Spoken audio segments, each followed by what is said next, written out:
Should we destroy all the neighbors or just ignore them? Hey everybody, hope y'all doing well today. This week's Take Two review is Destroy All Neighbors from 2023. The main character is the guy that played on the reboot of Mystery Science Theater 3000. Cannot remember his real name. His name in the movie, though, is William Brown. And he's a frustrated music engineer. He makes music himself, but he also works at a little hole-in-the-wall music mixing place ran by Thomas Lennon of Reno 911 and The State fame. And even though music is his passion, a shitty job's a shitty job. It's a shitty job. If you don't have a good boss, doesn't matter if it's your dream job or not. He goes to work, and this one guy, his boss has gotten to come in and record as supposedly some big, famous star, and of course he's very pretentious, and he ends up being an asshole. All this stuff happens,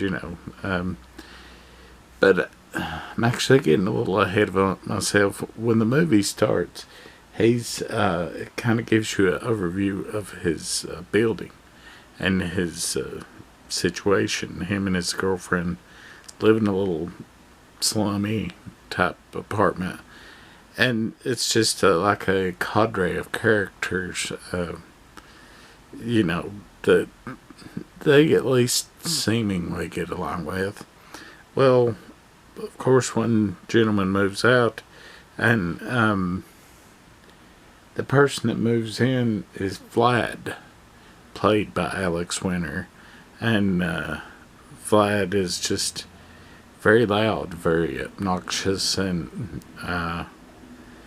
with William's, work life being shit, of course he wants to be able to relax at home. And I can understand that, because I have a lot of people that have loud vehicles in my area here. But he wants to be able to rest and work on his music and things like that.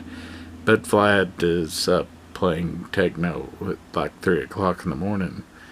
And it drives him to the point where he calls the law on him and does all this other stuff, and of course by the time the law gets there, Vlad's come into his apartment and talking to his girlfriend, and everything seems hunky-dory for everybody except for him.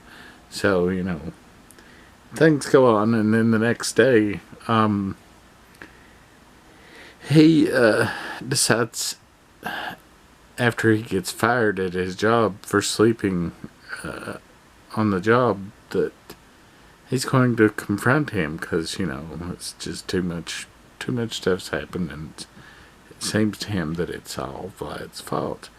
And he goes and confronts him, and they have a tit-for-tat talk. And anyways, long story short, he ends up killing Vlad on accident, and then he ends up entering a world of hallucinations, because after he's cut him up and all this stuff, Vlad comes back to life and starts talking to him. And after that point in the movie, it's about half hallucination and half reality. And I don't want to tell you any more about the plot or anything like that, but you kind of have to know, some of the things that are going on. He does end up killing quite a few neighbors, and he does, work on his music. It's a Shudder movie, it's on Shudder, but it was made for Shudder and the Shudder audience.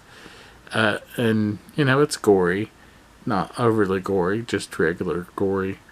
And it's comedy, and I know a lot of people don't like horror comedy, but it's done by Alex Winter. I mean,